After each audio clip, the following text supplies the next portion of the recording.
Hare Krishna devotees. இந்த செஷனுக்கு வந்திருக்கிற கிருஷ்ண பக்தர்கள் அனைவருக்கும் என்னுடைய பணிவான வணக்கங்கள். பிரேயர் சொல்லி ஆரம்பிக்கலாம்.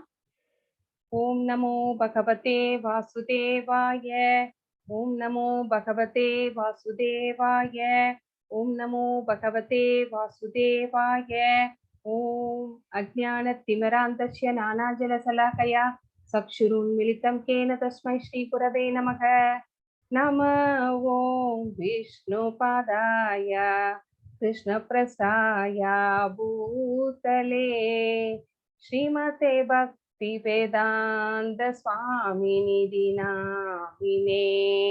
नमस्ते सरस्वती देवे गौरवाणी प्रचारिणे निर्विशेष शून्यवादी पाश्यतादिसतारिणे। जय श्री कृष्ण चैतन्या प्रभो नित्यानंद श्री अद्वैत गदाधर श्रीवासादि गौर भक्त वृंद। हरे कृष्ण कृष्ण कृष्ण हरे हरे, हरे राम राम राम हरे हरे, हरे कृष्ण कृष्ण कृष्ण हरे हरे, हरे राम राम राम हरे हरे, हरे कृष्ण कृष्ण कृष्ण हरे हरे, हरे राम राम राम हरे हरे. ஹரே கிருஷ்ணா டிவோட்டிஸ். இந்த செஷனுக்கு வந்திருக்கிற உங்கள் அனைவரையும் மீண்டும் ஒரு முறை வருகன்னு சொல்லி என்னுடைய பணிவான வணக்கங்களை தெரிவித்துக் கொள்கிறேன். ஸ்கிரீன் ஷேர் பண்றேன்.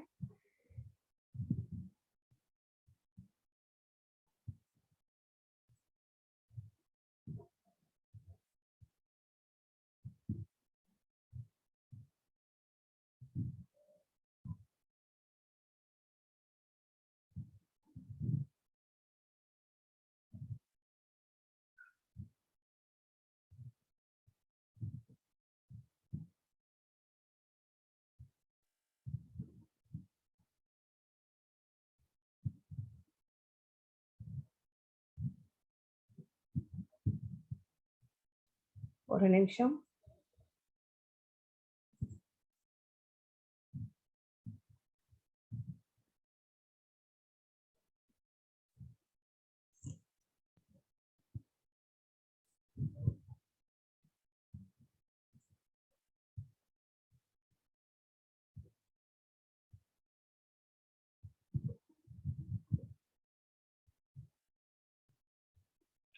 ஹரே கிருஷ்ணா மாதாஜி, ஸ்கிரீன் தெரியறதா? என்னுடைய வாய்ஸ் ஆடிபிளா இருக்கிறதா? தேங்க்யூ. இருக்கு Mataji. Hare Krishna Mataji, thank you very much. Chapter 12 பக்தி யோகம், பக்தி சேவை. இந்த சாப்டர்ல பகவான் நமக்கு என்ன சொல்ல போகிறார் அப்படிங்கறத பத்தி நம்ம இப்ப பார்க்கலாம். இதுக்கு முன்னாடி பார்த்த விஸ்வரூப தரிசனம் அப்படிங்கிற அந்த 11வது சாப்டர்ல என்னென்னலாம் பார்த்தோம் அப்படின்னு ஒரு சின்ன ரீகேப் பார்த்திடலாம். அர்ஜுனர் தனது யூனிவர்சல் வடிவத்தை காட்டும்படி பகவானிடம் கோருகிறார். சோ உம்முடைய யூனிவர்சல் விஸ்வரூப தரிசனத்தை எனக்கு நான் தகுதி இருந்தால் நீங்க எனக்கு காட்டுங்க அப்படின்னு சொல்லி கேட்கிறாரு. பணிவாக கேட்கிறாரு, சப்மிசிவா கேட்கிறாரு. சோ யாருக்காக கேட்கிறாரு அப்படின்னா, பின்னாடி வரப்போகிறவர்கள். சோ நான் தான் கடவுள் அப்படின்னு சொல்லி நிறைய பேர் மக்களை ஏமாற்றுவதற்கு சான்சஸ் இருக்கிறது. சோ அந்த மாதிரி எதுவும் நடந்துவிடக் கூடாது அப்படிங்கிறதுக்காகவே அர்ஜுனர் பகவானிடம் இந்த மாதிரி விஸ்வரூப தரிசனத்தை காட்டும்படி கோருகிறார். சோ அவரும் விஸ்வரூப தரிசனத்தை பகவான் கிருஷ்ணருக்கு காமிக்கிறார். அப்படி காமிக்கிறதுக்கு முன்னாடி அவரை அந்த விஸ்வரூப தரிசனம் எப்படி இருக்கும் அப்படின்னு விவரிக்கிறார். யூனிவர்சல் வடிவத்தை வந்து அர்ஜுனர் வந்து பார்வையிடுகிறார். பார்வையிட்ட உடனே அவருடைய மனமெல்லாம் குழம்புகிறது. அவருடைய மனம் வந்து சமநிலையில் இல்லை. மிகவும் பயமாக இருக்கிறது. சோ அந்த அனுபவம் எப்படி இருக்கிறது அப்படிங்கறதை எல்லாம் வந்து நேத்து அந்த சாப்டர்ல விரிவாகவே பார்த்தோம். சோ அவருடைய கொஸ்டின்ஸ் எல்லாம் வந்து பகவான் கிட்ட வச்சாரு.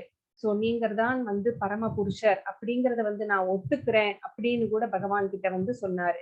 சோ அந்த பயத்தினாலும் குழப்பத்தினாலும் எல்லோருமே, அர்ஜுனர் மட்டும் கிடையாது, மகா ரிஷிகளும் தேவர்களும் கூட அவர்களுடைய பிரார்த்தனைகளை வந்து செய்ய ஆரம்பித்தார்கள். சோ கிருஷ்ணரை அடைவதற்கு தூய பக்தி தான் தேவை அப்படிங்கிறதையும், பக்தியா து அனன்ய சக்தியா அப்படிங்கிறதையும் நம்ம நேத்து சாப்டர்ல பார்த்தோம். சோ இன்னைக்கு என்ன பார்க்க போறோம்? பக்தி யோகம் அப்படிங்கிற தலைப்புல பக்தி ஓவர் இம்பர்சனலிசம்.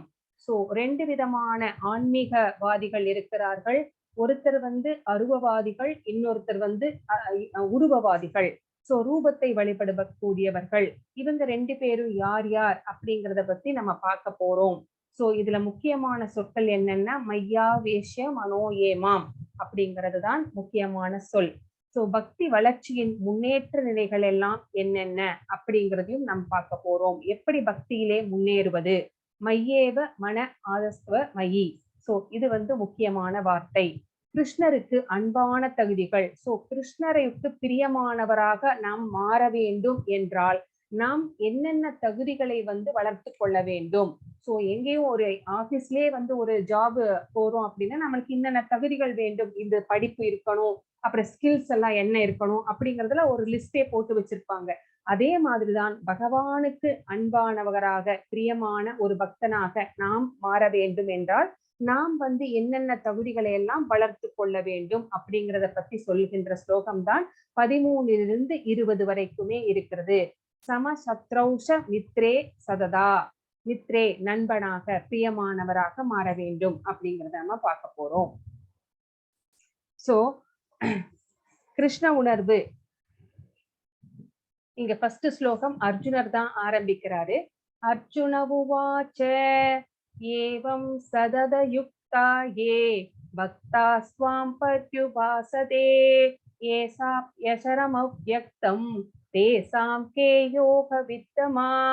அர்ஜுனன் விரவினான், மிகவும் பக்குவமானவர்களாக கருதப்படுபவர்கள் யார்?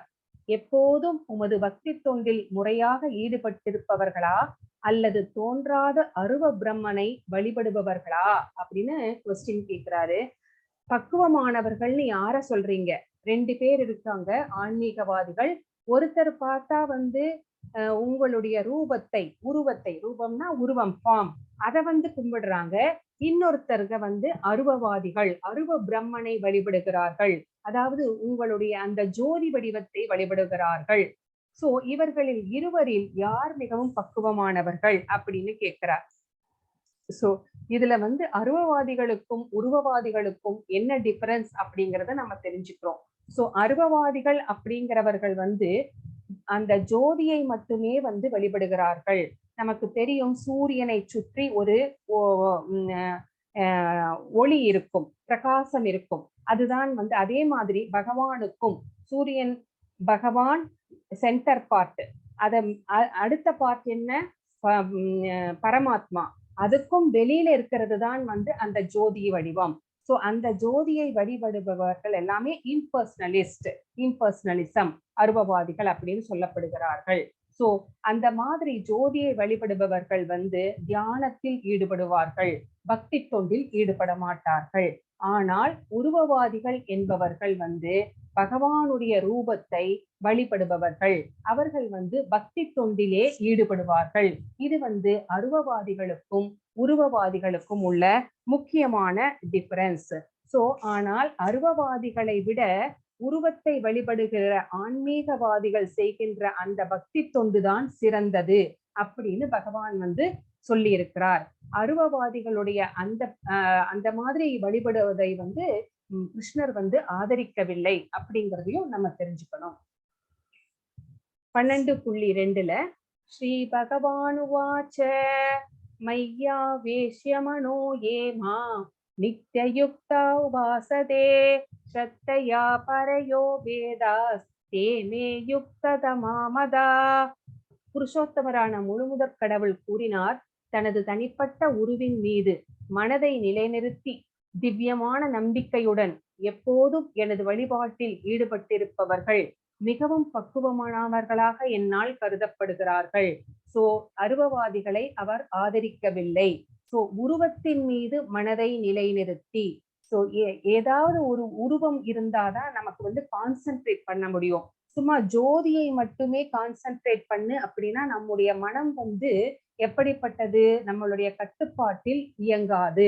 அது வந்து நம்ம சொல்படி கேட்காமல் எங்கேயாவது வந்து போயிடும். சோ அதை வந்து எப்படி நிலைநிறுத்துவது அப்படின்னா, பகவானுடைய உருவம்னு ஒண்ணு இருந்துச்சுன்னா அந்த உருவத்தின் மீது நம்முடைய மனதை வந்து நிலைநிறுத்த முடியும். சோ இங்க பாருங்க, இங்க வந்து ஒரு பிரபு வந்து பகவானுக்கு வந்து அலங்காரங்கள் செய்து கொண்டிருக்கிறார்.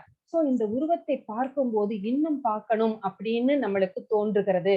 சோ இந்த மாதிரி ஒரு உருவத்தை மனதிலே வைத்து நிலைநிறுத்தி கொண்டு நம்மளால தியானம் பண்ண முடியும், சாண்டிங் பண்ண முடியும்.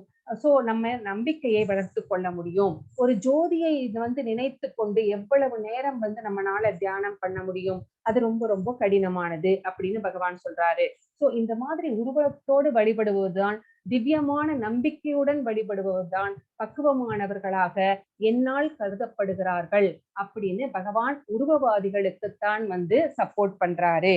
அருவவாதிகளை வந்து அவர் சப்போர்ட் பண்ணல.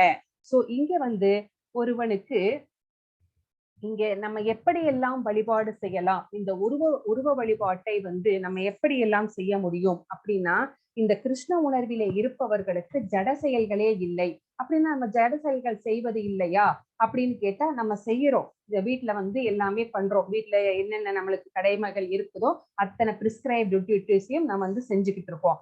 ஆனால் எப்படி செய்யணும் அப்படின்னா, சதா சர்வ காலமும் வந்து நம்ம வந்து பக்தி தொண்டில் ஈடுபட்டிருக்கிறான் ஒரு கிருஷ்ண பக்தன். எப்படி அப்படின்னு பார்த்தோம்னா, சில சமயங்களிலே அவன் வந்து காலையில எந்திரிச்சு அந்த பிரம்ம முகூர்த்தத்திலே பகவானுடைய பேரை சொல்லிக் கொண்டு ஜபிக்கிறான். அப்புறமா கொஞ்ச நேரம் அப்புறம் என்ன பண்றாங்க அப்படின்னா, ஸ்ரீமத் பாகவதம், பகவத்கீதை போன்ற ஸ்கிரிப்சர்ஸை வந்து படிக்கவோ கேட்கவோ செய்கிறார்கள். அதுக்கும் அப்புறம் என்ன பண்றாங்க, பகவானுக்கு நைவேத்தியம் ப்ரிப்பேர் பண்றாங்க.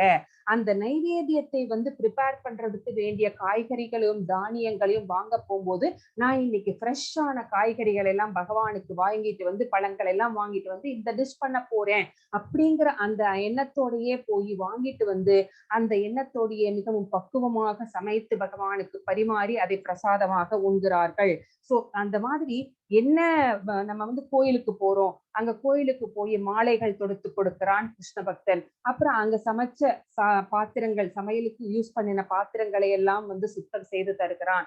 சோ இந்த மாதிரி ஒரு வீட்டை இன்னைக்கு வந்து நான் வீட்டை வந்து நல்லா சுத்தமா வச்சிருக்க போறேன் அப்படின்னு டெய்லி வந்து காலையில மாப் போடுறது, அப்புறம் தூப தீபங்களை எல்லாம் ஏற்றி நறுமண புகையெல்லாம் போட்டு பகவானை வந்து வரவேற்பதற்கு நம்ம வந்து ஏற்பாடுகள் செய்வது, அப்படின்னு நம்ம செய்கின்ற எல்லா செயல்களையுமே ஒரு கிருஷ்ண பக்தன் வந்து கிருஷ்ணருக்காக அவருடைய திருப்திக்காக அப்படின்னே வந்து செய்கின்ற செயல்கள் தான் கிருஷ்ண கர்மம் அப்படின்னு சொல்லப்படுகிறது. சோ ஒரு உருவத்தின் மீது நம்ம வந்து பக்தி செலுத்தும் போது நம்ம இப்படிதான் வந்து கிருஷ்ண பக்தர்கள் வந்து பக்தியை வந்து பக்தி தொண்டை வந்து செய்கிறார்கள் அப்படின்னு நம்ம தெரிஞ்சுக்கிறோம். இந்த மாதிரி ஒரு நிலைக்குத்தான் எப்பவுமே பகவானுடைய அந்த சிந்தனையிலேயே எந்த செயல்கள் செய்தாலும் கிருஷ்ணருக்காகவே அப்படிங்க செய்கிற அந்த செயலுக்கு பேர்தான் சமாதி நிலை அப்படின்னு பேரு.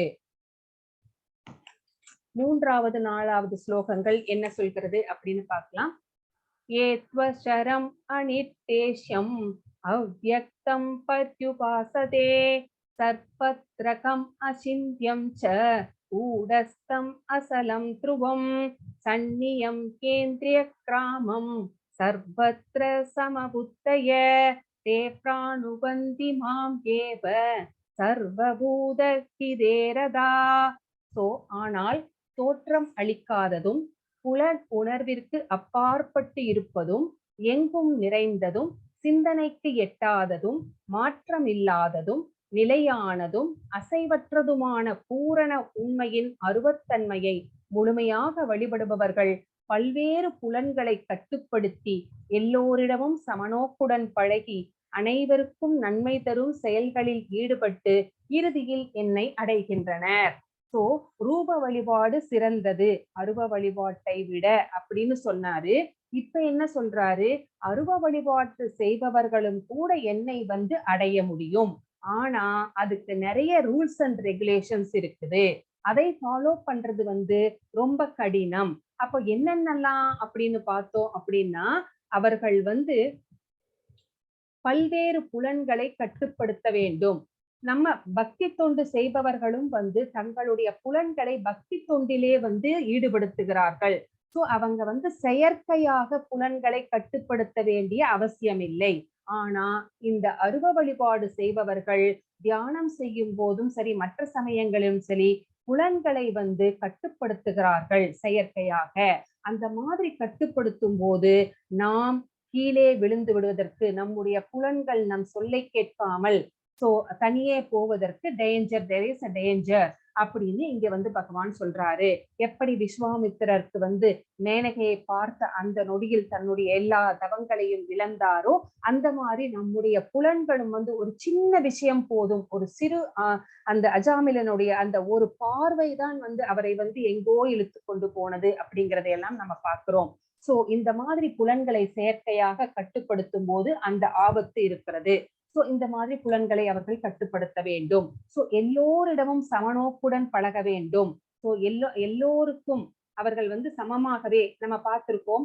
வித்யா வினய சம்பன்னே ராமனே கவி கஸ்தினி சுனிச்சைவ ஸ்வபாகேஷ பண்டிதா சமதர்ஷினக அந்த ஸ்லோகத்துல நம்ம பார்த்தோம். ஒரு பண்டிதரையும் அந்தனரையும் ஒரு பசுவையும் யானையையும் நாயையும் நாயத்தின்கின்ற சண்டாளனையும் எல்லாரையுமே அவர் சமமாக பார்க்கிறார் அப்படிங்கிறத பார்த்தோம். அதே மாதிரி இவரும் எல்லாரையுமே சமநோக்கோட பார்க்கணும், எல்லாருடைய நலனிலும் அக்கறை கொள்ள வேண்டும். இந்த மாதிரி நிறைய ரூல்ஸ் அண்ட் ரெகுலேஷன்ஸ் இந்த அருவவாதிகள் ஃபாலோ பண்ணணும்.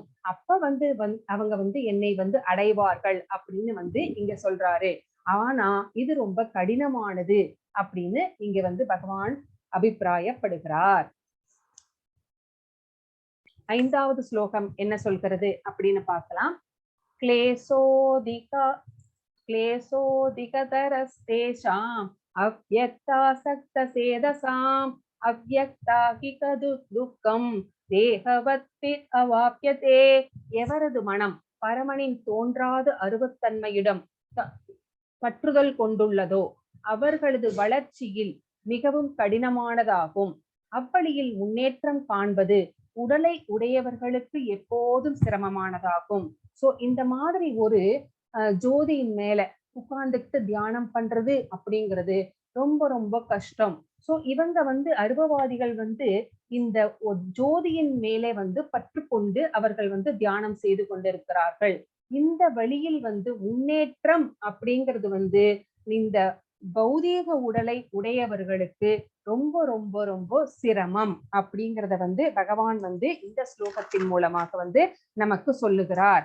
எப்பவுமே நம்மளுக்கு ஏன் அருவத்தின் மீது நம்ம கான்சென்ட்ரேட் பண்ண முடியாது அப்படிங்கிறது நம்முடைய புலன்கள் அப்படிப்பட்டது. ஆனா இதுவே உருவவாதிகளை எடுத்துக்கொள்ளுங்கள். அவங்களுக்கு அர்ச்சாமூர்த்தி, சோ அந்த ஆலயத்திலே ஒரு அர்ச்ச விக்கிரகம் இருக்கிறது. அந்த விக்கிரகத்தை, அந்த மூர்த்தியை வழிபடுவது சகுன வழிபாடு அப்படின்னு சொல்லப்படுகிறது. சோ நம்முடைய பிரார்த்தனைகளை நம்ம பகவானை அலங்காரப்படுத்தி பார்க்கலாம், அவருக்கு ஆஃபர் பண்ணலாம். சோ என்ன வேணா பண்ணி நம்ம நம்மளுடைய மனத்தை அவர் மேல கான்சென்ட்ரேட் பண்ண முடியும். நம்முடைய புலன்களை அவருக்கு பக்தி தொண்டு செய்வதன் மூலமாக கண்ட்ரோல்டா வச்சிருக்க முடியும். சோ நம்ம இப்போ பிரார்த்தனைகளை இவர்கள் எங்க போய் சொல்ல முடியும் அப்படின்னு பார்க்கலாம். நம்ம உருவவாதிகளாக இருந்தால் நம்ம இப்போ பழைய கொஞ்சம் முன்னாடி எல்லாம் தபால் பெட்டி இருக்கும் இல்லைங்களா, ரெட் கலர்ல. நம்முடைய தபால்களை எல்லாமே அந்த தபால் பெட்டியிலே கொண்டு போய் போடுவோம். தபால் பெட்டி மாதிரி வேற ஏதாவது பெட்டி இருந்தா அந்த பெட்டியில நம்ம போடுவோமா? போட மாட்டோம். தபால் பெட்டியில மட்டும்தான் போடுவோம். சோ அதே மாதிரிதான் நம்முடைய பிரார்த்தனைகளை உருவமாக இருக்கிற அர்ச்சா விக்கிரக அவர்கள் கிட்ட பகவானா அவர் பகவான் தான். அவருடைய பகவானுடைய என்ன சொல்றது அர்ச்ச விக்கிரக வழிபாடு அப்படிங்கிறது இது சிபாரிசு செய்யப்பட்டிருக்கிறது. சோ அவர் என்னன்னு சொல்லுவோம் அப்படின்னா அவதாரம்.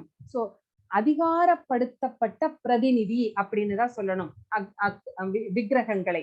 சோ அதிகாரப்படுத்தப்பட்ட அந்த பிரதிநிதியிடம் வந்து நம்முடைய பிரார்த்தனைகளை செலுத்துவது பகவானிடம் நேரடியாக செலுத்துவதற்கு சமம். சோ இதுதான் வந்து நமக்கு சொல்லப்பட்டிருக்கிறது இந்த ஸ்லோகத்துல. 6, 7ல என்ன சொல்லிருக்காங்க பார்க்கலாம். ஏது சர்ப்பாணி கர்மாணி மயி சந்நியஸ்ய மத்பரா அனன் ஏனைவ யோகேன மாம் த்யாயந்த உபாசதே தேசாகம் சமுத்ததா மிருத்யு சம்சார சாகராத் பவாமின சிராத் பார்த்த மையாவேசித சேதசாம். ஆனால் தங்களது எல்லா செயல்களையும் எனக்காக துறந்து பெறலாமல் என் மீது பக்தி செலுத்தி எனது பக்தி தொண்டில் ஈடுபட்டு எப்போதும் என் மீது தியானம் செய்து தங்களது மனங்களை என்னில் நிறுத்தி எவரெல்லாம் என்னை வழிபடுகிறார்களோ பிரித்தாவின் மகனே அவர்களை பிறப்பு இறப்பு என்னும் கடலிலிருந்து உடனடியாக காப்பாற்றுவனாக நான் இருக்கிறேன் அப்படின்னு சொல்றாரு. சோ யாரெல்லாம் வந்து எல்லா செயல்களையும் எனக்காக துறந்து சோ நமக்கு வந்து நம்முடைய புலன்கள் வந்து எதையோ செய்ய சொல்லும். சோ நமக்கு இஷ்டப்பட்டது இல்லையா நம்மளுடைய புலன் நுகர்ச்சி செயல்கள் நமக்கு என்ன இன்பம் தருமோ அந்த செயல்களை எல்லாம் வந்து செய்ய சொல்லும். அந்த செயல்களை எல்லாம் அது செய்யக்கூடாது, பகவானுக்கு இது பிடிக்காது அப்படின்னு யாரெல்லாம் அந்த செயல்களை செய்யாமல் துறந்து எனக்காக துறந்து பெறலாமல் என் மீது பக்தி செலுத்தி சோ சாஸ்திரங்கள் எதை செய்ய சொல்கிறதோ அதை மட்டும் செய்ய வேண்டும், எதையெல்லாம் தடை செய்யப்பட்டிருக்கிறதோ அதையெல்லாம் செய்யக்கூடாது, அந்த மாதிரி எனக்காக துறந்து பெறலாமல் என் மீது பக்தி செலுத்தி சோ அவர் மீது பக்தியை செலுத்தி எப்போதும் பக்தி தொண்டில் ஈடுபட்டு டிவோஷனல் சர்வீசஸ் செஞ்சு பகவான் மீது தியானம் செய்து கொண்டு இருக்கிறார்களோ யாருடைய மனங்கள் எல்லாம் என் மீது நிலைத்து நிற்கிறதோ அந்த மாதிரி வழிபாடு செய்பவர்களை வந்து பிறப்பு இறப்பு அப்படிங்கிற அந்த ரீபர்த் அப்படிங்கிற அந்த சைக்கிள் இருந்து காப்பாற்றுவதற்காக நான் உடனடியாக வந்து ரெடியா இருக்கேன். நான் வந்து ஒரு நொடி கூட தாமதிப்பது இல்லை.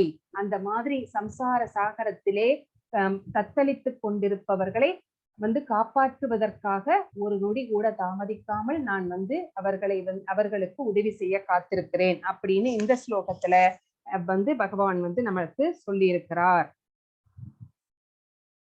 6 and 7. சோ நம்ம செய்கின்ற செயல்கள் வந்து கிருஷ்ணரை திருப்திப்படுத்துகின்ற செயல்களாக இருக்க வேண்டும், நம்மை திருப்திப்படுத்துகின்ற செயல்களாக இருக்கக்கூடாது அப்படிங்கிற பாயிண்ட் இங்க ரொம்ப முக்கியம்.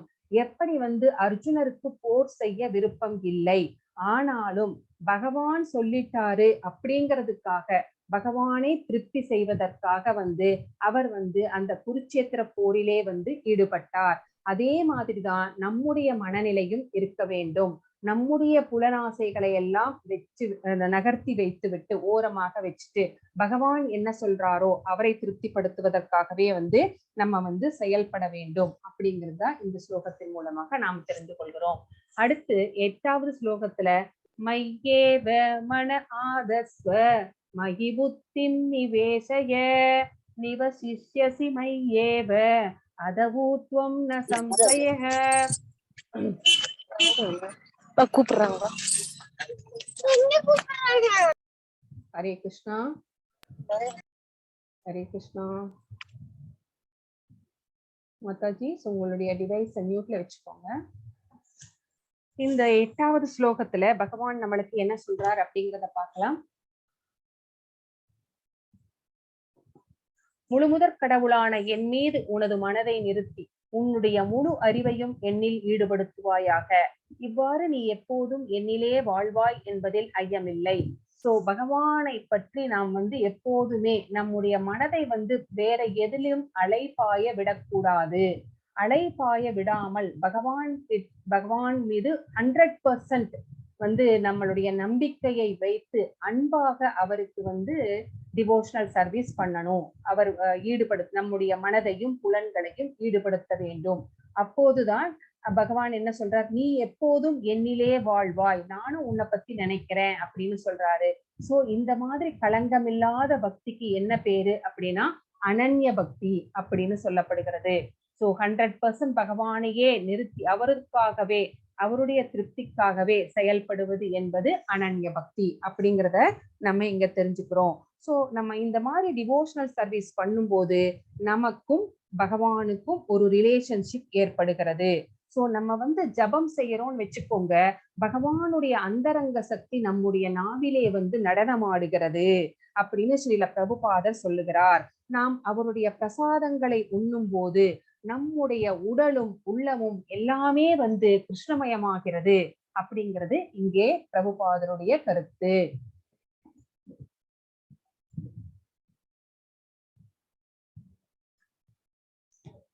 9th ஸ்லோகம் என்ன சொல்கிறதுன்னு பார்க்கலாம். அத சித்தம் சமாதாதும் ந சக்ஷோ நிஷிமைஸ்திரம் அப்யாசயோகேன ததோ மாம் கிச்சாப்தும் தனஞ்சய. செல்வத்தை வெல்பவனான எனதன்பு அர்ஜுனா, உனது மனதை என் மீது பிறளாது நிலைநிறுத்த முடியாவிடில் பக்தியோகத்தின் ஒழுக்க நெறிகளை பின்பற்றுவாயாக.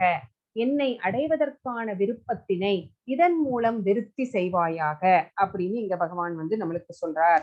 என்ன சொல்றார், முன்னாடி சொன்ன மாதிரி அனன்ய பக்தி செய்ய முடியல அப்படின்னா, முழுமையாக உன்னுடைய மனதை என் மீது நிலைநிறுத்த முடியவில்லை என்றால் சாதன பக்தி பண்ணு அப்படிங்கிறாரு.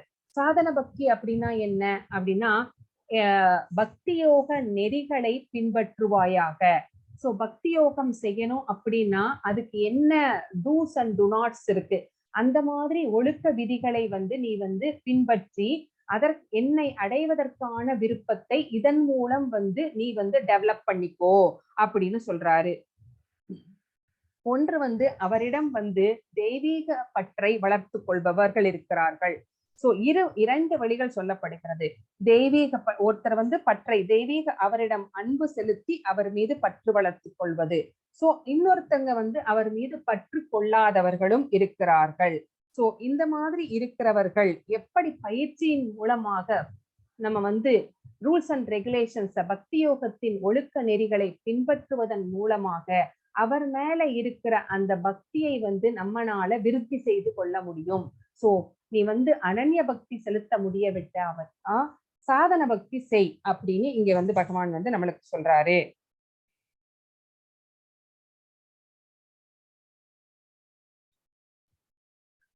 இங்க எப்படி சாதன பக்தியை வந்து வளர்த்து கொள்வது, எப்படி பக்தி யோக நெறிகள் என்னென்ன அப்படிங்கறது எல்லாம் நம்ம எப்படி வந்து தெரிஞ்சுக்கிறது அப்படின்னு கேட்டா, நம்ம வந்து ஒரு ஆன்மீக குருவிடம் நம்ம வந்து அவருடைய உதவியை நாடலாம். அவருடைய வழிகாட்டலின்படி நடப்பதன் மூலமாக அதிகாலையில் எழுதல், சாண்ட் பண்றது, கோவிலுக்கு சென்று அங்க டிவோஷனல் சர்வீஸ் பண்றது, அங்க பிரார்த்தனைகள் செய்வது, ஜபம் செய்வது, மலர்களை எல்லாம் வந்து தொடுத்து கொடுப்பது, அப்புறம் நைவேத்தியம் சமைத்து கொடுப்பது, அப்புறம் பக்தர்களுடைய அந்த சத்சங்கத்திலே இருப்பது. சோ இந்த மாதிரி இருப்பதன் மூலமாக அவர்களுடைய குருவின் வழிகாட்டலின்படி நடப்பதன் மூலமாக நாம் வந்து இந்த பக்தியினை வந்து விருத்தி செய்து கொள்ள முடியும் அப்படின்னு சொல்றாங்க. அடுத்தது அப்யாசே அப்யசதோசி மத்கர்ம பரமோபவ மத் அர்த்தம் அபிகர்மாணி குர்வன் சித்திம் அவாப்ஸ்யசி. பக்தி யோகத்தின் விதிகளை உன்னால் பயிற்சி செய்ய முடியாவிடில் எனக்காக மட்டும் செயலாற்ற முயல்வாயாக. ஏனெனில் எனக்காக செயல்படுவதன் மூலம் நீ பக்குவ நிலையை வந்து அடைவாய். உன்னால வந்து அனன்ய பக்தி பண்ண முடியல, இல்ல சாதன பக்தியும் பண்ண முடியல, நான் காலையில நேரத்துல எல்லாம் என்னால எந்திரிச்சு கோயிலுக்கு போய் அதெல்லாம் என்னால பண்ண முடியாது அப்படின்னு சொன்னேன்னா இன்னொரு வழி கூட பகவான் சொல்றாரு, நிஷ்காம கர்மா பண்ணு அப்படின்னு சொல்றாரு. சோ என்னது நிஷ்காம கர்மா அப்படின்னா, எனக்காக மட்டுமே செயலாற்ற முயல்வாயாக. எதை செஞ்சாலும் பகவானுக்காக. ஒரு ஸ்லோகத்துல நம்ம படிச்சோம், நீ எதை உண்கிறாயோ எனக்காக மட்டும், எதை செய்கின்றாயோ, எதை படைக்கின்றாயோ, எந்த தவங்களை செய்கின்றாயோ, எந்த தானங்களை செய்கின்றாயோ எல்லாத்தையுமே எனக்காக அர்ப்பணி அப்படின்னு சொன்னார் பார்த்தீங்களா, அதேதான், அதுதான் நிஷ்காம கர்மா. சோ எனக்காக மட்டுமே செயலாற்ற முயல்வாயாக. அப்படி செயல்படுவதன் மூலமாக ஒரு பக்குவ நிலையை வந்து அடைய முடியும் அப்படின்னு வந்து இந்த ஸ்லோகத்துல வந்து பகவான் வந்து நமக்கு சொல்கிறார் 10வது ஸ்லோகத்துல. சோ இதை செய்வதன் மூலமா அவ்வாறு ஈடுபட்டுள்ள பக்தர்களுக்கு உதவி வேண்டும். சோ எப்படி அப்படின்னா இப்ப வந்து நம்ம எல்லாம் எப்படி கோயிலுக்கெல்லாம் போக முடியுமா, அந்த டிவோஷனல் சர்வீஸ் எல்லாம் பண்ண முடியுமா அப்படின்னு நீங்க கேட்டீங்கன்னா, நம்ம இப்ப வந்து ஆன்லைன்ல வந்து நம்ம இந்த பக்தி சேவையை வந்து இஸ்கான் வந்து நம்மளுக்கு செய்து கொண்டிருக்கிறது. இங்க வந்து நிறைய ஹெல்ப் தேவைப்படுகிறது. நிறைய டிரான்ஸ்லேட் பண்ணி கொடுக்கலாம், அட்மின்ஸா இருக்கலாம், ஸ்டோரி சொல்லலாம், இந்த மாதிரி நிறைய விஷயங்கள் வந்து இங்கே இருக்கிறது. ரொம்ப பணம் நிறைய இருக்கிறவர்கள், செல்வந்தர்களாக இருப்பவர்கள் வந்து கோயில் கட்டுவதற்கு உதவி செய்யலாம். நன்னால முடிஞ்சதை வந்து நம்ம அவங்களுக்கு டொனேட் பண்ணலாம். இந்த மாதிரி எல்லாம் செய்வதன் மூலமாக நாம் வந்து பக்தி வளர்த்து கொண்டு ஒரு பக்குவ நிலையை அடைய முடியும். இதுதான் வந்து நிஷ்காம கர்மா அப்படின்னு சொல்லப்படுகிறது.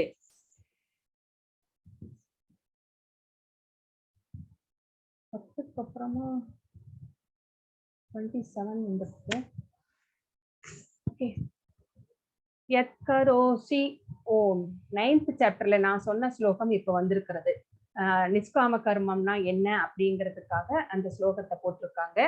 யத்கரோசி யத் அஸ்னாசி யத் ஜசோசி ததாசி யத் தவஸ்யசி கௌந்தேய தத் புருஷ்வமத் அர்ப்பணம். குந்தியின் மகனே, எதையெல்லாம் நீ செய்கின்றாயோ, எதையெல்லாம் நீ உண்கின்றாயோ, எதையெல்லாம் நீ படைக்கின்றாயோ, எதையெல்லாம் நீ கொடுக்கின்றாயோ, எந்த தவங்களை எல்லாம் நீ செய்கின்றாயோ அதனை எனக்கு அர்ப்பணமாக செய்வாயாக. சோ நிஷ்காம கர்மம்னா என்ன அப்படிங்கிறதை விளக்குவதற்காக சொல்லப்பட்ட ஸ்லோகம் இது. ஆல்ரெடி நம்ம பார்த்திருக்கோம். சோ இத பத்தின ஒரு இது வந்து நான் பின்னாடி உங்களுக்கு சொல்ல போறேன். இந்த செஷனை முடிச்சுட்டு சொல்ல போறேன். இது டொனேஷன் பத்தினது. சோ 11th ஸ்லோகத்துல அதை தத் அப்யசக்தோசி கர்த்தும் மத்யோகமாஸ்ரிதக சர்வ கர்ம பலத்யாகம் தத குரு யதாத்மவான். ஆனால் என்னை பற்றிய இத்தகு உணர்விலும் உன்னால் செயலாற்ற முடியவில்லையில் உனது செயலின் எல்லா விளைவுகளையும் தியாகம் செய்து ஆத்மாவில் நிலை பெற முயற்சி செய் அப்படின்னு சொல்றாங்க. சோ உன்னால வந்து அனன்ய பக்தி பண்ண முடியல, சாதன பக்தி பண்ண முடியல, நிஷ்காம கர்மாவும் பண்ண முடியல அப்படின்னா நீ பண்ணுகின்ற எல்லா செயல்களையும், எல்லா செயலின் விளைவுகளையும், அதாவது ஃப்ரூட்ஸ், அந்த செயல்களுடைய பலன்களை வந்து எனக்குவாக வந்து தியாகம் செய்து ஆத்மாவில் நிலை பெற முயற்சி செய் அப்படின்னு சொல்றாரு. அப்படின்னா இப்ப வந்து நிறைய செல்வந்தர்கள் வந்து கோயில் எல்லாம் கட்டுவாங்க, நிறைய வந்து அன்னதானம் செய்வார்கள், அப்புறம் வந்து பள்ளிக்கூடங்கள் கட்டி கொடுப்பார்கள், அப்புறம் ஹாஸ்பிட்டல்ஸ் எல்லாம் கட்டுவாங்க. சோ அந்த மாதிரி செய்யும் போது அதனுடைய பலன்கள் வந்து எனக்காக அப்படின்னு, என்னுடைய குடும்பத்துக்காக, என்னுடைய பிள்ளைகளுக்காக அப்படின்னு அந்த பலன்களை, அந்த புண்ணியங்களை வந்து நானே அனுபவிக்கணும்னு நினைக்காத, எல்லாத்தையுமே வந்து எனக்கு தியாகம் செய்துவிடு, அந்த பலன்களை வந்து தியாகம் செய்திரு அப்படின்னு சொல்றாங்க. சோ இந்த மாதிரி கூட செய்வது வந்து சகாம கர்மா அப்படின்னு சொல்லப்படுகிறது. சோ விளைவுகளை, எல்லா செயல்களின் விளைவுகளையும் வந்து பகவானுக்கு சர்வம் கிருஷ்ணார்ப்பணம் அப்படின்னு சொல்லி செய்யும் போது அது சகாம கர்மாவாக மாறுகிறது. சோ இந்த மாதிரி கூட நம்ம வந்து செய்யலாம் அப்படிங்கிறது நமக்கு இந்த ஸ்லோகத்தின் மூலமாக தெரிகிறது.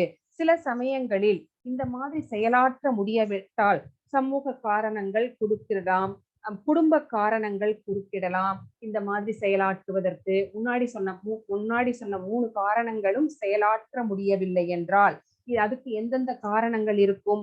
சமூக காரணங்களாக இருக்கலாம், குடும்ப காரணங்களாக இருக்கலாம். குடும்பத்துல ஒருத்தருக்கு வந்து கிருஷ்ண பக்தி இருக்கலாம், ஒருத்தருக்கு ஈடுபாடு இல்லாமல் இருக்கலாம். சோ மத காரணங்களாக இருக்கலாம். சோ இந்த மாதிரி உதவ முடியாவிட்டால் அவங்க என்ன செய்யலாம் அப்படின்னா, இந்த குடும்பத்துல எதிர்ப்புகள் இருக்கலாம். சோ இந்த மாதிரி இருக்கும்போது, அட்ஜஸ்ட்மெண்ட் இல்லாம இருக்கும்போது செயல்களின் பலன்களை துறந்து விடுதல். இது நான் வந்து யாரும் வந்து நம்ம ஒண்ணும் செய்ய முடியாது.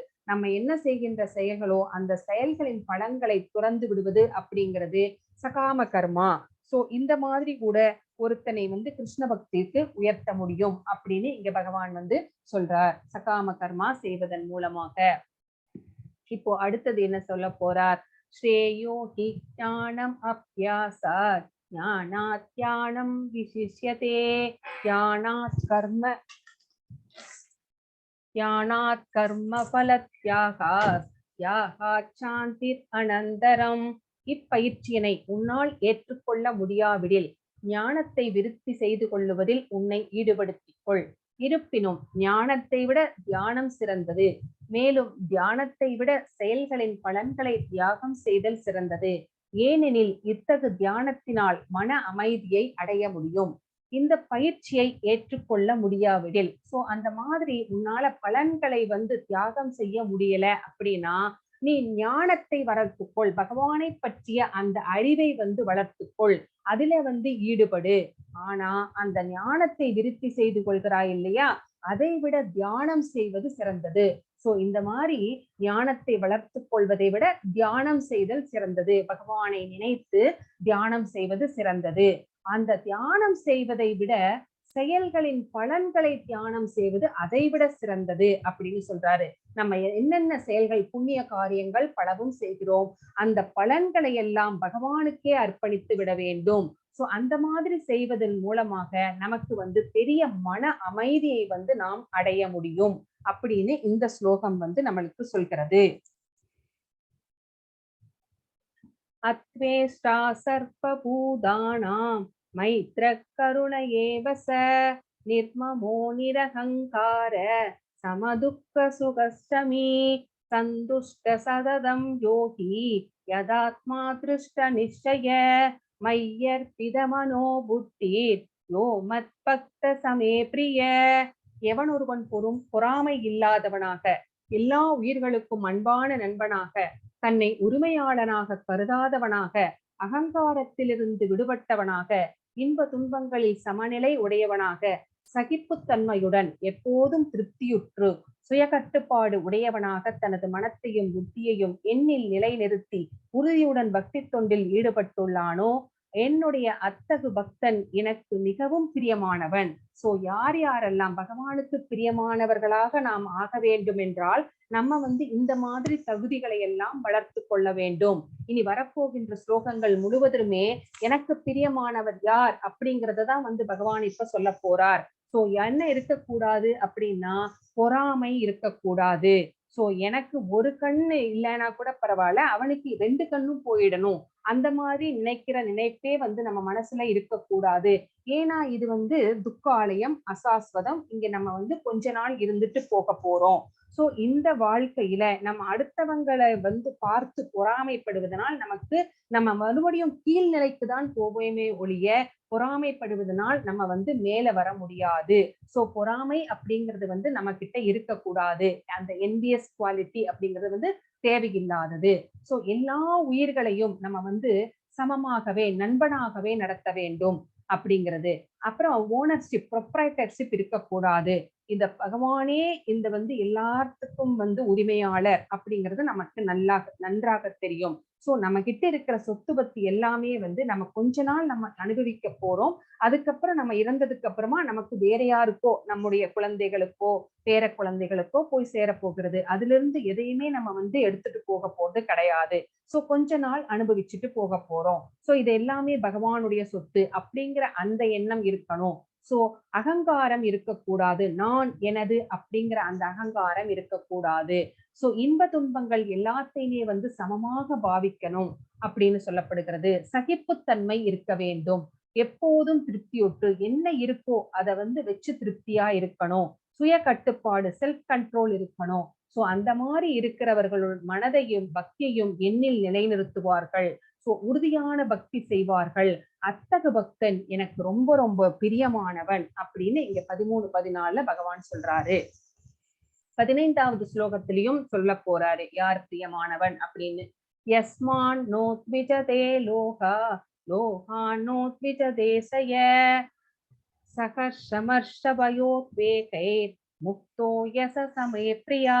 யாருக்கும் தொல்லை கொடுக்காமல், யாராலும் தொந்தரவு செய்யப்படாமல், இன்பம் துன்பம் பயம் மற்றும் ஏக்கத்தில் சமநிலையுடன் எவனொருவன் இருக்கின்றானோ அவன் எனக்கு மிகவும் பிரியமானவன் அப்படின்னு இங்க பகவான் சொல்றாரு.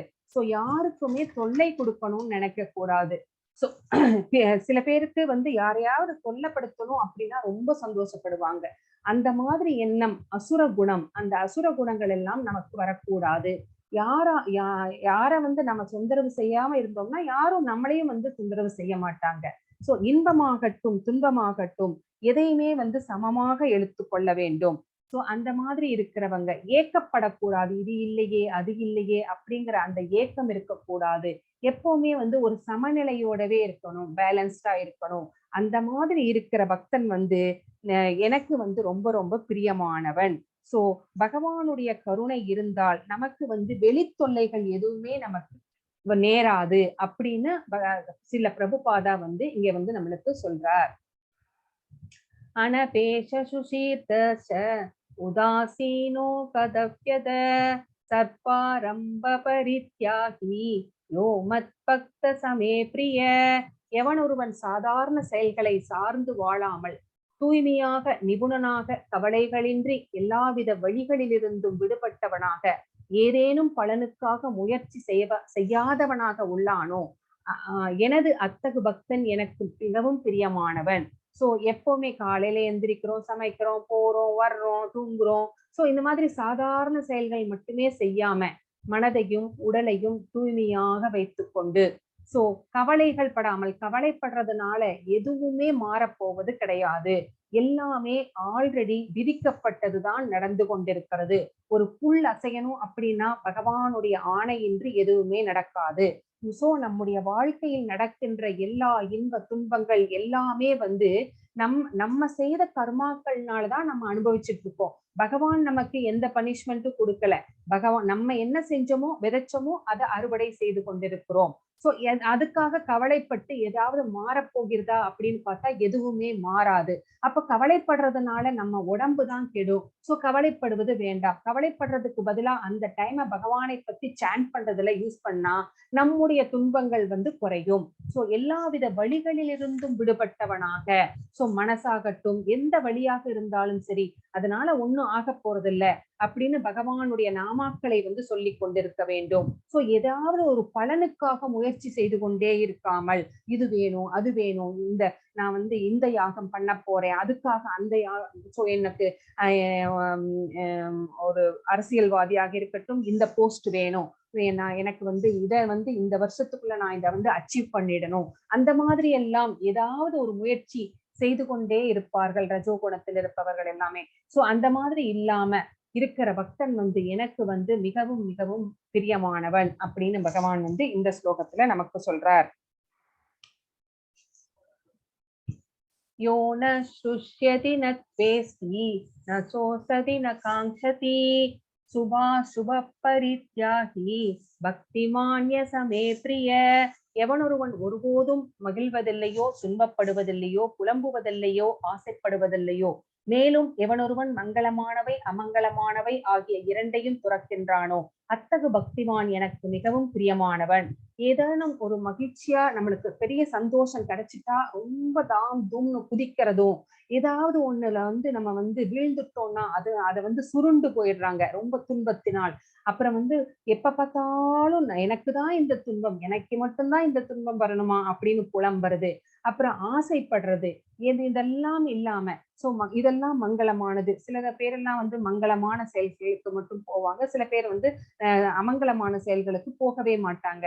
சோ அந்த மாதிரி எல்லாம் இல்லாமல் எல்லாத்தையுமே வந்து சமமாக யார் பாவிக்கின்றார்களோ அவர்கள் வந்து எனக்கு மிகவும் மிகவும் பிரியமானவர்கள் அப்படின்னு வந்து இந்த ஸ்லோகத்துல பகவான் வந்து நமக்கு சொல்கிறார். சோ லாபங்கள் வரும்போது சந்தோஷம் அடைவது, நஷ்டங்கள் வரும்போது துவண்டு விடுவது அப்படின்னு இல்லாம மைந்தனை பெறுவதற்காகவோ சீடனை பெறுவதற்காகவோ ஆவல் எதுவுமே கிடையாது.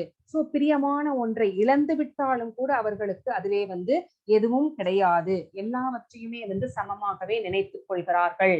சோ இதுதான் வந்து இந்த ஸ்லோகத்துல பகவான் வந்து நமக்கு சொல்கிறார். சோ இப்போ சிஷ்டாட்சகம் படிச்சாங்க மாதாஜி, அதுல கூட வந்து மகாபிரபு சொல்வாரு ஒரு ஸ்லோகத்துல, நதனம் நஜனம் நசுந்தரி அப்படின்னு சொல்லுவாரு. சோ எனக்கு என்ன அப்படின்னா சமஸ்கிருதத்துல வேண்டாம் அப்படின்னு அர்த்தம். நதனம் அப்படின்னா எனக்கு செல்வங்கள் வேண்டாம். நதனம் நஜனம் என்னை ஃபாலோ பண்ணுகின்ற ஆயிரக்கணக்கான ஃபாலோவர்ஸும் எனக்கு வேண்டாம், சீடர்களும் வேண்டாம். நசுந்தரீம், I don't want to enjoy beautiful woman, எனக்கு அழகான பெண்களையும் அனுபவிக்க ஆசை இல்லை. அப்ப எதுதான் வேணும் அப்படின்னு கேட்கிறாரு அப்படின்னா, பிறவிகள் தோறும் உமக்கு நாம் செய்கின்ற பகவத் துண்டே எனக்கு வந்து சிறந்தது, அதை மட்டும் எனக்கு ஒவ்வொரு பிறவியிலும் எமக்கு அருள வேண்டும் அப்படின்னு மகாபிரபு வந்து பகவான் கிட்ட வந்து வேண்டாரு. 18 and 19 ஸ்லோகத்துல சமசத்ரௌ சமித்ரேஷ ததா மானாபமானயோ சீதோஷ்ண சுக துக்கேஷு சமசங்க விவர்ஜித துல்ய நிந்தாஸ்துதிர் மௌனி சந்துஷ்டோ ஏன கேனசித் அனிகேதஸ்திரமதீர் பக்திமான் மே பிரியோ நர. எவன் ஒருவன் நண்பர்களையும் எதிரிகளையும் சமமாக பாவித்து மான அவமானம், இன்ப துன்பம், வெப்பம், குளிர், புகழ்ச்சி, இகழ்ச்சி ஆகியவற்றில் நடுநிலை வகித்து களங்கம் தரும் தொடர்புகளிலிருந்து எப்போதும் விடுபட்டு மௌனமாக எதனை கொண்டும் திருப்தியுற்று தங்கும் இடத்திற்காக கவலைப்படாமல் அறிவில் நிலை பெற்று பக்தி தொண்டில் ஈடுபட்டு உள்ளானோ அத்தகு மனிதன் எனக்கு மிகவும் பிரியமானவன். சோ மறுபடியும் இவ்வளோ குவாலிட்டி சொல்றாரு. சோ எதிரிகளாக இருந்தாலும் வந்து அவர்களை வந்து நாம வந்து அவமானப்படுத்தவோ அவங்களை வந்து குறைவாக நடத்தவோ கூடாது. சோ அவர்களையும் அவர்களுடைய மனதிலேயும் பரமாத்மா இருக்கிறார் அப்படிங்கிறத நினைச்சுக்கிட்டு அவங்களையும் சமமாகவே பாவிக்க வேண்டும். முதலே பார்த்துட்டோம், மான அவமானம், இன்ப துன்பம், இந்த மாதிரி டுவாலிட்டிஸ் இல்லாதவங்களாக இருக்க வேண்டும். சோ களங்கம் தரும் தொடர்புகளிலிருந்து யாரெல்லாம் வந்து நாத்திகர்களாக இருக்கிறார்களோ, யாருக்கெல்லாம் பக்தி இல்லையோ அந்த மாதிரி தொடர்புகளை எல்லாம் வந்து நாம் தவிர்த்து விட வேண்டும். அதனால நமக்கு ஒண்ணும் வேண்டாம், அந்த மாதிரி நட்பு நம்மளுக்கு தேவையில்லை அப்படின்னு நம்ம விலகி இருந்துடணும். சோ எதை கொண்டும் திருப்தியுற்று என்ன கிடைக்குதோ இதுதான் பகவான் எனக்கு இன்னைக்கு கொடுத்திருக்கார் அப்படின்னு அதுல திருப்தி அடைஞ்சிடணும். தங்கும் இடத்திற்காக கூட கவலைப்படாமல், எப்படி எல்லாம் வந்து சன்னியாசிகள் தங்கும் என்ன எந்த இடம் அன்னைக்கு கிடைக்குதோ அந்த மரத்தடியில தங்குவாங்க. சோ அந்த மாதிரி அறிவில் நிலை பெற்று பக்தி தொண்டில் ஈடுபட்டு உள்ளானோ, அறிவில்னா பகவானுடைய அந்த டிரான்சென்டென்டல் நாலேஜ்ல வந்து யார் வந்து நிலை பெற்று இருக்கிறார்களோ அந்த மனிதர்கள் வந்து அந்த அப்படிப்பட்டவன் வந்து எனக்கு மிகவும் பிரியமானவன் அப்படின்னு பகவான் இங்க நம்மளுக்கு சொல்றார். இங்க ஏது தர்மாம்ருதம் இதம் யோக்தம் பர்யுபாசதே ஸ்ரத்ததானாமத் பரமா பக்தாஸ்தே அத்தீவ மே பிரியா. பக்தி தொண்டெனும் இந்த அழிவற்ற பாதையை பின்பற்றி என்னை பரம இலக்காக வைத்து நம்பிக்கையுடன் தன்னை ஈடுபடுத்துபவர்கள் எனக்கு மிக மிக பிரியமானவர்கள். சோ இந்த அழிவற்ற பாதை பக்தி அப்படிங்கிறதா இந்த மனித பிறப்பு நம்மளுக்கு ஏன் கிடைச்சது அப்படின்னா, பக்தி தொண்டு செய்து பகவானை அடைய வேண்டும். நம்ம பகவான் கிட்ட இருந்து பிரிந்து வந்த பிள்ளைகள். சோ நம்மளுக்கு இந்த மனித பிறவியினுடைய நோக்கம் எத்தனையோ 84 லட்சம் பிறவிகளுக்கு அப்புறம் நம்மளுக்கு இந்த பிறவி கிடைச்சிருக்கு. சோ இந்த பிறவியை பயன்படுத்தி மனித பிறவினால் மட்டுமே பக்தி செலுத்த முடியும் அப்படிங்கிறத உணர்ந்து கொண்டு அந்த அழிவற்ற பாதையிலே வந்து நம்ம நடக்க வேண்டும். நம்மளுடைய கோல் என்ன? பகவானை சென்று அடைய வேண்டும். நம்முடைய அப்பாவினுடைய வீட்டை கோலோக விருந்தாவனத்துக்கு போய் சேர வேண்டும். அவருடைய திருநாட்டை அடைந்து அவருக்கு வந்து நம்ம வந்து அங்க போய் பக்தி தொண்டை செய்ய வேண்டும். சோ இந்த மாதிரி இருக்கிற மனிதர்கள் யாரெல்லாம் இப்படி நடந்து கொள்கிறார்களோ அவர்கள் வந்து எனக்கு மிகவும் பிரியமானவர்கள் அப்படின்னு இந்த ஸ்லோகம் நமக்கு சொல்கிறது. இங்க மறுபடியும் அந்த தலைப்புகள் தான் சொல்லப்பட்டிருக்கிறது. அதாவது அருவவாதிகளுக்கும் உருவவாதிகளுக்கும் என்ன வந்து டிஃபரன்ஸ் அப்படிங்கிறத நம்ம பார்த்தோம். பக்தியினுடைய வளர்ச்சியின் முன்னேற்ற நிலைகள் எல்லாம் என்ன அப்படிங்கிறதையும் நம்ம பார்த்தோம். கிருஷ்ணரை அடைவதற்கு என்னென்ன தகுதிகளை எல்லாம் நாம் வளர்த்து கொள்ள வேண்டும் அப்படிங்கிறத நம்ம இங்க பார்த்தோம். இந்த சாப்டரை இதை வந்து நான் இங்க ஸ்டாப் பண்றேன். நான் உங்களுக்கு மறுபடியும் ஒரு சின்ன இதை வந்து நான் உங்களுக்கு காமிக்கணும்னு நினைக்கிறேன்.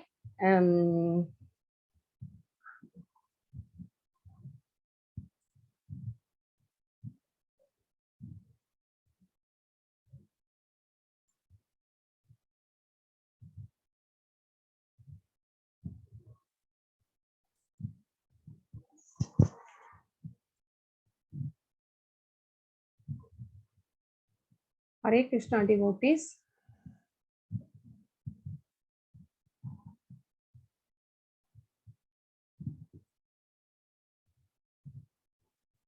மாதாஜி எனக்கு சொல்லுங்க, ஸ்கிரீன் தெரியும் போது சொல்லுங்க யாராவது ஒருத்தர்.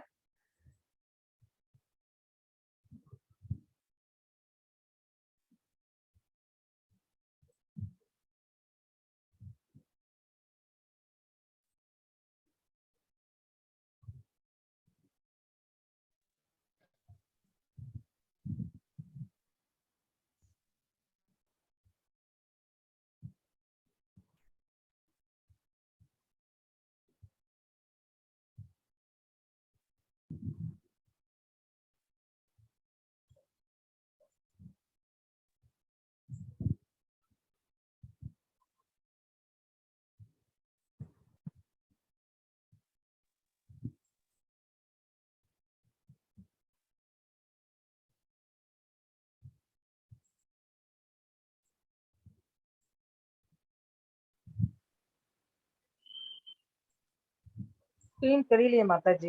இந்த நான் ட்ரை பண்ணிட்டு இருக்கேன் மாதாஜி, ஒரு நிமிஷம்.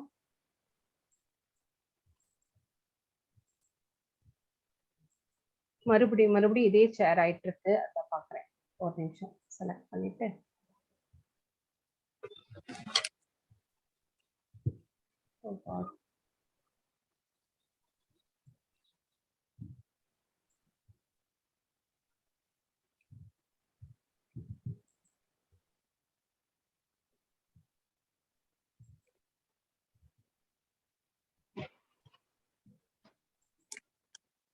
ஓகே, இதுலயே இருக்கணும் பார்க்கலாம்.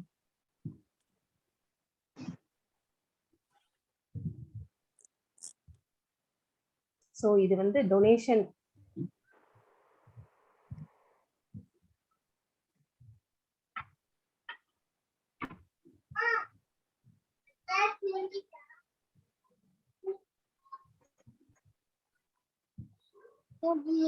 இதுல வந்து டொனேஷன் லிங்க்ஸ் வந்து நான் உங்களுக்கு அனுப்புறேன் மாதாஜி. இப்ப வந்து மேங்களூர் இஸ்கான் வந்து கோயில் வந்து கட்டிட்டு இருக்காங்க. அந்த கோயில் வந்து நிறைய சேவைகள் எல்லாம் இருக்கிறது.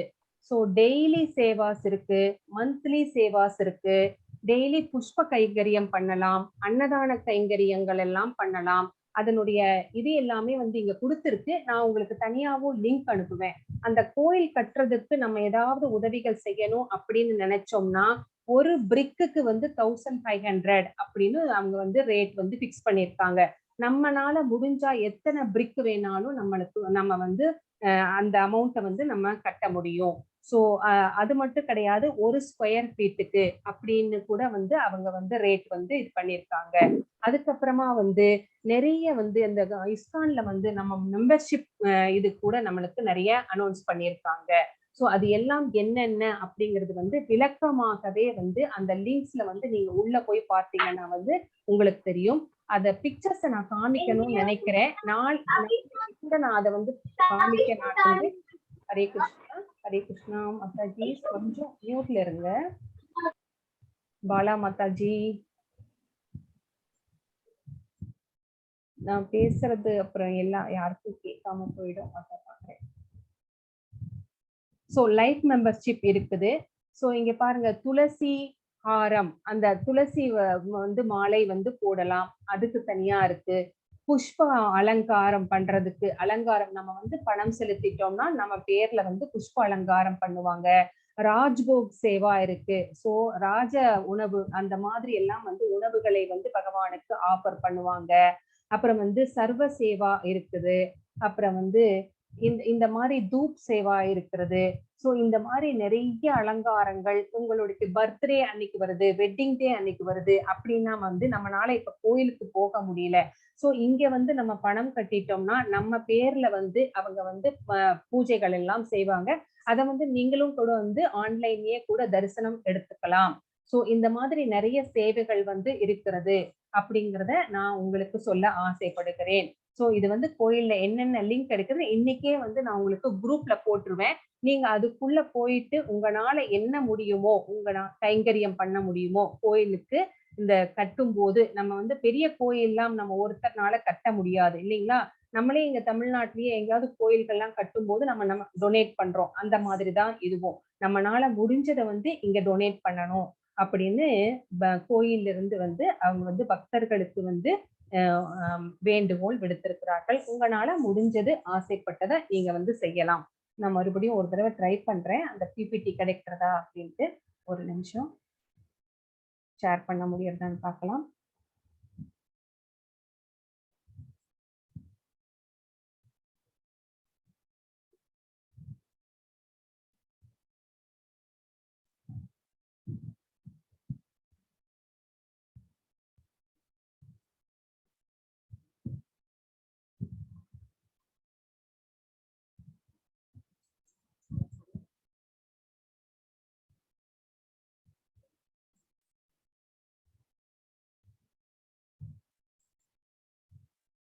ஷேர் ஆகலையே.